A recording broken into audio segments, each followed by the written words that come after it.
You're tuning into Black and White Sports on YouTube. The no-holds-barred truth on sports.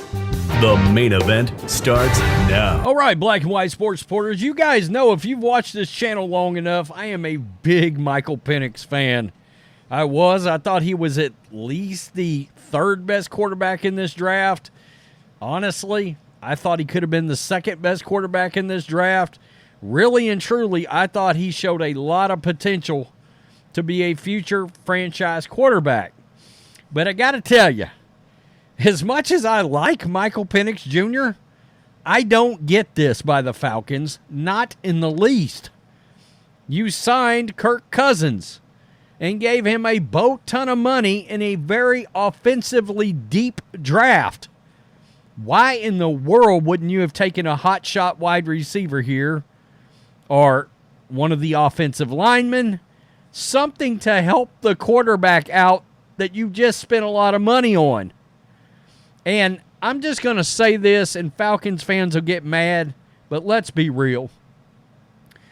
In just the last few months, your ownership and the front office members, you passed on the greatest coach of all time, and you drafted another quarterback just, 7 weeks removed from spending well over $100 million on another quarterback?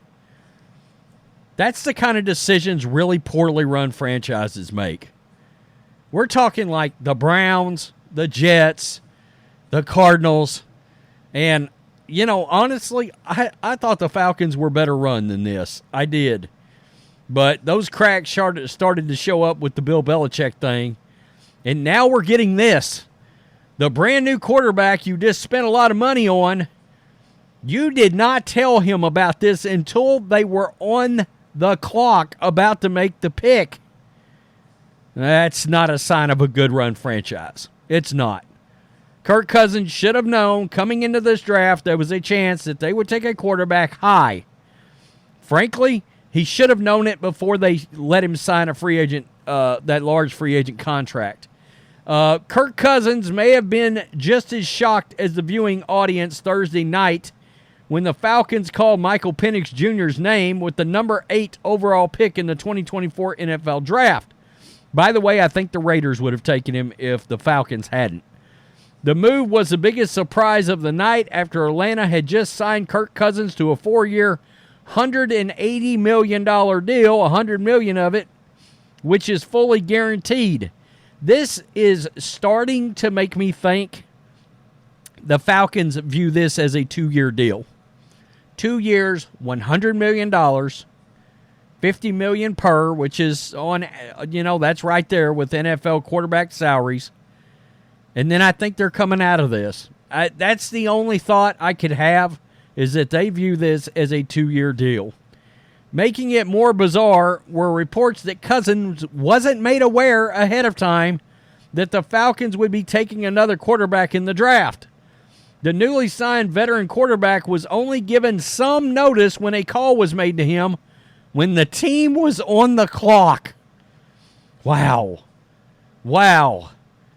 Both ESPN's Pete Thamel and The Athletic's Diana Rossini reportedly said that Cousins was, quote, a bit stunned by the decision.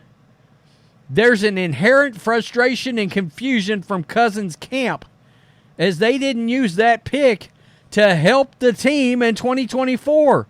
Yeah, you signed Kirk Cousins because you want to win a Super Bowl in the next, 1, 2, 3, 4 years, period.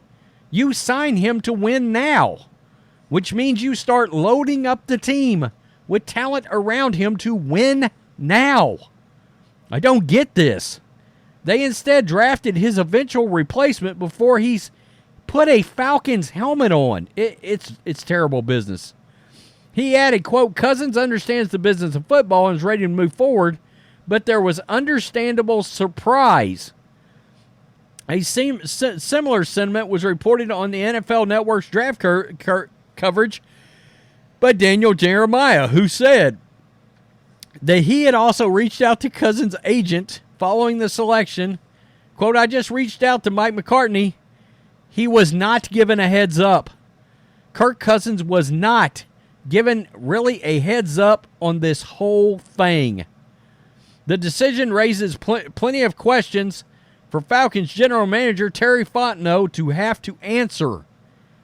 It's wild. It really is wild. Dave Portnoy, Barstool. I mean, he crushed the Falcons. He did. Wasted no time slamming the organization for their decision. The Falcons are not serious people, he wrote on X. I like Penix, by the way. I like him more than everybody except Drake May. I just don't get what you're doing when you just signed Cousins. Are you trying to win now or not? That's what I just said. Of course, these are the same idiots that passed on Belichick. I mean, you know, I can't dispute that at all. I'm baffled by this decision. The fact that there wasn't, you know, more of a win now urgency is just strange. And there was more comments, by the way. He was stunned when they took one in the first round.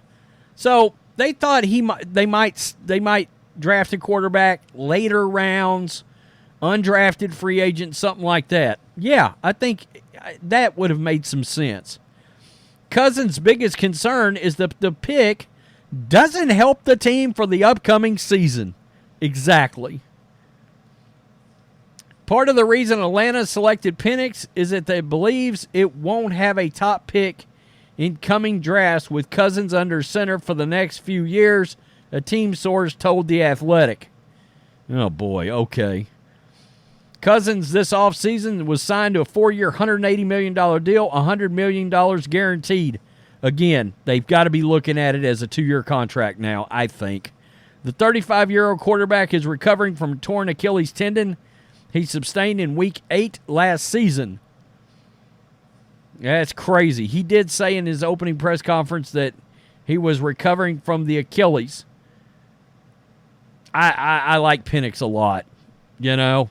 And I think what bums me out, too, is as somebody that likes Michael Penix, I hate, because he's an older quarterback, by the way. He's one of these guys that fell into the rise of the NIL situation in combination with transfer portal and COVID. So that's why you saw Bo Nix, Michael Penix, even being in this draft with so much playing time. They got caught in that, and they played extra years. Okay, certainly good for their draft and their skill set. But they're older already, right? I mean, Penix, I think, will be 25 when the season starts, or he's 25 now, and will be 25 during the season, something like that. So he's an older quarterback. Drake May's 21. And you're going to get this guy and just shelve him for 2 years? Yeah, it's a bad look. And, by the way, you run the risk of the fan base, the Falcons fan base, pulling a full mutiny on Kirk Cousins the moment he throws 2 interceptions in a game. And let's not get confused. Kirk Cousins is a top 12 quarterback in the NFL. I know there's a lot of people that like to crap on him. No way. No way. This guy is one of those guys. If you got the appropriate team around him, you could win a Super Bowl with Kirk Cousins. Come on. We've seen way worse quarterbacks nab Super Bowls over the years. No doubt about that. Wow. Unbelievable. Unbelievable. I was crossing my fingers. I thought, man, maybe the Raiders will grab him. You know, the Broncos might have eyes. They got Bo Nix. Good luck with that, you know. I thought J.J. McCarthy would have been perfect. By the way, J.J., man, what a situation. What a situation for J.J. McCarthy. Kevin O'Connell, Josh McCown, his quarterback gurus, Jordan Addison, Justin Jefferson to throw to, T.J. Hawkinson at tight end. Holy moly. Man, early pick, J.J. McCarthy may be the offensive rookie of the year next year. Peace. I'm out. Till next time. Thanks for watching the show. Be sure to like, comment, and subscribe. Be sure to tune in next time on Black and White Sports.